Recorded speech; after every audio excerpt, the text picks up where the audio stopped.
Nazarimda bular haqida siz ham o'ylayapsiz. Shu kunlarda hayolimdan ketmayotgan fikr bu. Hurmat qilinishi kerak bo'lgan, hurmat ko'rsatilishi kerak bo'lgan odam oxirgi yillarda O'zbekistonda hurmat qilinmayapti, hurmat ko'rsatilmayapti, bir chetda qolib ketyapti ular.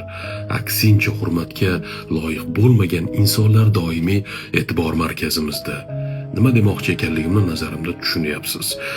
Hurmatli yoshlar, iltimos 3 kunlik hoyu havasga uchmang. Instagramdagi bo'layotgan holatlarga uchmang. Baribir siz mehnat qilmasangiz, o'qimasangiz, ishlamasangiz, o'z ustingizda o'zingizni o'zingiz qiynamasangiz bir natija bo'lmaydi. Bo'lar-bo'lmas har xil fikrlarga uchmang. Tez boyib ketaman deb o'ylamang, tez mashhur bo'laman deb o'ylamang.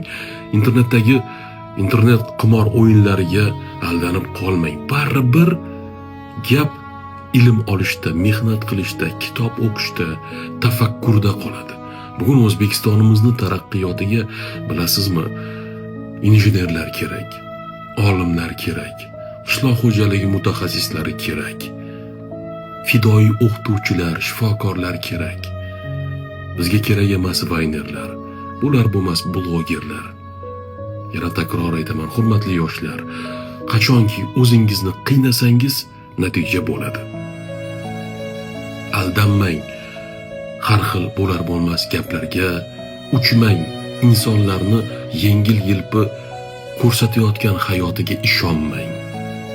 O'zingizni ustingizda qattiq ishlang, mehnat qiling, albatta ertaga natija bo'ladi. 15 yosh bilan 25 yoshni orasidagi 10 yil sizning mehnat qiladigan, ilm oladigan, o'qiydigan eng oltin davringiz. 25 yoshgacha mana shu ishlarni qilsangiz, 25 yoshdan keyin mazza qilib yashaysiz. Hurmatli yigitlar, qo'ying shu qizlarni. O'z ishingizni ustasi bo'lsangiz, har qanday qiz sizga turmushga chiqadi. Hurmatli qizlar, qo'ying shu yigitlarni. Oqila bo'lsangiz, axloqli bo'lsangiz, manaman degan yigitlar sizga sovchi qo'yadi. Bu shu kecha kunduzda meni o'ylantirayotgan fikrlar edi.